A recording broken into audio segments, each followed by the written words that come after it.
Well, hello there. It's Tuesday night. I've got nothing better to do now at this point, so I figure, what the hell? Might as well give you a sports and fantasy football Q&A like I prompted you to tweet these questions earlier today or something. Hey, whatever. All right, so thanks to you guys that submitted your questions. Let's go ahead and get started here. Slider15 asks, he says, 7-7 in a fantasy football non-PPR league. I need two wide receivers between Kenny Stills, Torrey Smith, Michael Crabtree, or Reggie Wayne. And then two running backs to start between Frank Gore, Chris Ivory, Mark Ingram, DeMarco Murray, or is that Latavius Murray, and Reggie Bush. You have to specify which Murray, because if you're even asking me if you should start DeMarco Murray, there might be a problem. So I'm assuming you're going to say Latavius Murray. In terms of the running backs, I probably would go with Ingram. And yeah, you're not in great shape, are you? And how are you 7-7 if there's only been 13 weeks in the season? So I'd say Ingram would be one, and then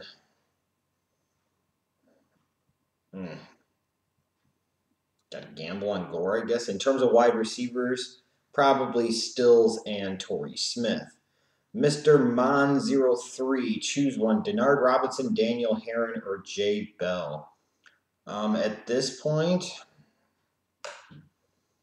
I've probably got to go with Daniel Herron for this particular week anyways. Viking fan for life, what do you think is the most unlikely to be broken sports record? I think it's Cy Young's 511 career wins. Agree or disagree? It's a very strong candidate. I mean, I could say maybe Wilt Chamberlain averaging 50 points a game, scoring for an entire season will be never broken, and that's probably true. But in the grand scheme of things, because of how long it was, you could look at things like Cal Ripken's 632 consecutive games played. You could look at Cy Young's 511 wins. You could look at Nolan Ryan's career strikeout totals. Those would be some of the ones based off of longevity of career that I would find very, very hard to believe will ever be broken or even be close to being approached. Okay, Alex Shirley 10. I'm done with Mettenberger. What should the Titans do with their quarterback situation? Draft a QB or get one in free agency? P.S. Mr. Schleich Daddy, you are awesome, and you were psychic about how much of the suck my Titans were going to be in 2014. Well, I appreciate those kind words at the end there, Alex Shirley 10, even though I understand you technically did not tweet them. I understand that you meant to tweet them because of just how spot on the money I was about this Titans team in 2014. So, apology accepted. Do you really want to go into free agency for a quarterback? I mean, what is really there? I could at least propose that the Titans trade for Jay Cutler. Please take him off the Bears' hands. You could maybe look at drafting a quarterback, but I don't know at this point if there is a so-called surefire, sure thing as a franchise quarterback. I'm not saying there's not. I'm just not saying at this point that there is. I'm not ready to give that stamp of approval just yet. So I'm not sure what you do, frankly. That's a really good question for the Titans. Because the fact of the matter remains is they have holes all over the place on their roster, hence why they're 2-10. Kurt Pomegranate. Why are white athletes incapable of becoming quarterbacks? They are safeties, but never quarterbacks. Why can't one break through? You really wanted to bring up an interesting and usually turns into a controversial conversation, similar to why there aren't any white running backs, except maybe the occasional Peyton Hillis or Toby Gerhart outlier. Could be a lot of different things. It could be a socioeconomic thing in terms of white kids when they're growing up aren't making as strong of a push to be athletes because of the way the system is set up, there might be more opportunities for success and more pathways for success. It may be slowly changing, but that hierarchy and system is still there, and I think to deny that is kind of foolhardy. But that's not it alone. You get into the science of genetic differences between Europeans and Asians and Africans, and it's always an incredibly kind of dicey, touchy, and ultimately going to offend people topic. Maybe there is something to it, maybe there isn't. It's kind of seems like anybody that's ever done a scientific study on the past has kind of had their own racial biases to it instead of like really trying to find out for scientific purposes. Could it also be in part the system that's in place that says white kids can't play running back, white kids can't play or cornerback? That's part of it too. There's a lot of different things. So, I don't know if there's any one thing. I mean, yeah, there aren't a lot of Jason Sehorns anymore, that's for damn sure. But, you look at the history of the game, there have been white cornerbacks that are actually in the Pro Football Hall of Fame. I think of guys like Roger Worley for one. I think of a guy like a Dick LeBeau for another one. And those aren't the only guys. So there's a lot of things. I don't know if there's any one thing that I could point to and say this is why and this is why it's not. So, John Madden fan, why is there such a lack of good QBs in the NFL? Is it failure to develop them in college? Is it NFL coaching? Is it bad schemes or something else? Honestly, I think it's a combination of all of those factors. Because you have the college game where so many teams are running some variation or form of the spread option, the read option offense. And a lot of these guys are hard to evaluate for the NFL level because so many NFL teams aren't running those types of schemes. So then you get the kids that are maybe the more pure pocket passers that lack somewhat in the mobility, and they can become somewhat harder to evaluate because then the stigma on them is that they can't move their feet. They're not mobile enough for the NFL level. I think it is somewhat a failure to develop these guys in college. I do think some of it is NFL coaching because you look at some of these organizations and the way they handle young quarterbacks, and you can understand easily why some of these organizations continue to stink and why some of these organizations continue to fail with young quarterbacks. Some of it, again, is bad schemes. Some of it can be on the individual player, the individual prospect. I mean, when you look at a guy like a Jamarcus Russell, is it the fact that he wasn't talented? No, he was very talented. But he was also a mental case who had no heart for the game, no dedication, no work ethic, who the only thing he had a work ethic for was doing certain types of drugs and eating a lot. Unfortunately for him, he also went to a Raiders organization that was a complete and total fucking mess with a bad scheme, a coach that didn't believe in him, just a lot of different factors. So, that's part of it. Let's see here. What else we got? Kevin McAllister, what do you expect the Bears to do after their last game? I have a terrible feeling meaningful changes won't occur. Sadly, I agree with you, Kevin McAllister. I really don't think a lot of meaningful changes are going to happen. I think Mel Tucker will be gone, but that's not a meaningful change. It just isn't.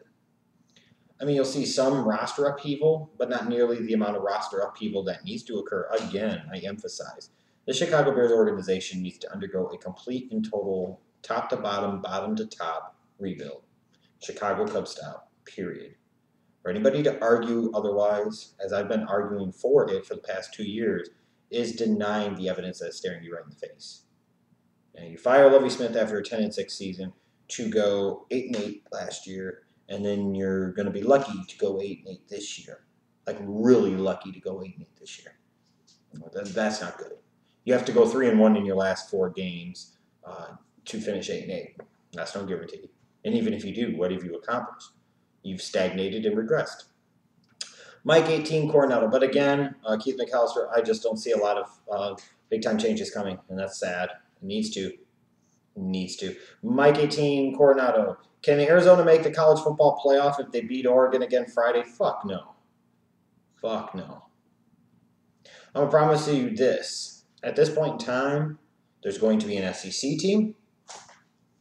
And no matter what, that SEC team for sure is going to be Alabama. Even if Alabama lost to Missouri, Missouri would not get in the playoff, and Alabama would still find a way to get in the playoff. Florida State wins, they'll be in, so that's 2. TCU wins the Big 12, that's 3.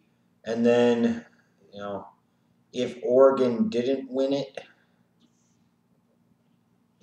would somebody like a Baylor slip in? Maybe an Ohio State slip in? It's possible.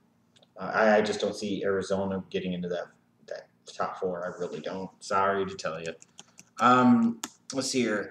I am MCXII. I don't want to do the Roman numeral conversion, so F you. Just got in the playoffs this week. Need a defense. Bills versus Denver or Texans versus Jaguars. The Bills have been hot. Okay. Let me ask you this. You're in your fantasy playoffs. Are you going to gamble on a Bills defense going against Peyton Manning or a J.J. Watt-led Texans defense going against the 2-10 Jacksonville Jaguars? I mean, really examine it and really think to yourself what really makes the most sense. Don't overthink this too much. Again, you're talking about defense, special teams. Bills defense against Denver or Texans defense against Jaguars. Come on, man. Think about that. You know what the right decision is. Bulls underscore Jaden, do you think Detroit can beat Green Bay in week 17 considering we did in week number 3? I think it's possible. I don't know how likely it is at this point. I know this much is that Detroit needs to make sure it wins in weeks 14, 15, and 16 to make week 17 even a consideration to potentially win the division. Because I don't know if Green Bay is going to lose another game in their last 4. If they do, the best chance might be potentially in week number 17 to Detroit. I'm just not buying it at this point. I'm not going to sit there and say Detroit can't make the playoffs still because they're, 8-4? They've got a very good shot. But I'm just not sure they're going to win the division. And he also asked, how many titles would Philly have won if T.O. stayed? 0. 0. It's my story, and I'm sticking to it. Twin Strike 3, who should I start at quarterback and running back 2? Matt Ryan or pick up Tony Romo? And Trey Mason or Dan Herron?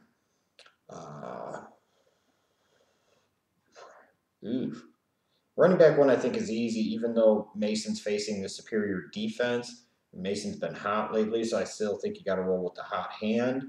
And he's in much less of a committee or timeshare than a Dan Herron is or Boom Herron. In terms of quarterback, man, you might have to go with Romo, even though it is December, so that's kind of a dicey proposition. Master Havoc, what do you think of the Chicago Blackhawks and the recent success? It was very funny. I still love the Blackhawks, and I guess I still consider myself a fan. But because of life and because of different things, I just don't really get to watch that much, and it's unfortunate because, I got into the Blackhawks in the early 90s, and that's when they made it to the Cup finals, and they lost to Lemieux and the Penguins, and then I was there in the late 90s, the early mid-2000s during those very bad, crappy years with Mike Smith running the show into the fucking ground, Bill Foldt-Wirtz not wanting to sit there and spend any money. It's frustrating to me because I went through the Dirk Graham and Alpo Suhonen regimes for the Blackhawks, and as they finally started to get really good, you get Kane, you get Taves, and you start to really build something. And then life pulls me in a different direction where I can't pay attention as much and I can't watch them as much. And it sucks. Makes me mad. Wish I could. I used to love the Hawks. Now, I've never been a serious hardcore hockey fan, but I love the Hawks. But at the same token, it's just hard for me to keep up with them anymore. I mean, I keep tabs, try to watch a game every once in a while, but now I'm out here in Virginia. It's even harder for me to keep track of them. Muhat123, would you trade Jay Cutler for Stevie Wonder if you had the power to do so? Sure, why not? I could cut Wonder and not have such a huge cap hit. And then he also asks, do you actually believe that Mark Trestman will actually trade Jay Cutler for the $15.5 million savings? The question is why would you say Mark Trestman when Phil Emery is the general manager, so he would be the one that had the authorization and the power in order to make that deal? No, I'm not buying that Emery's going to sit there and do that because I don't think Emery is going to be one to admit his mistake. And again, that will show just how much of a moronic fool he is. There's such a thing as sunken cost. And in this particular case with the Bears, considering again this was a quarterback from a previously failed regime that has been there now for 6 fucking years. And the guy has actually stayed healthy. It looks like he could actually start all 16 games this year for the first time since 2009. And he's gotten no fucking better. And the team gets older and they get worse. The organization must realize it is time to move on from Jay Cutler. And if the ownership at the top doesn't have the people in place to move on from Jay Cutler, then they need to move on from those people so that way they can find people that can move on from Jay Cutler. period. Thanks again to all you guys that submitted your questions. I'll be back again Thursday with another Q&A, so make sure you tweet me at pfspot_Schlegel on Twitter with your questions.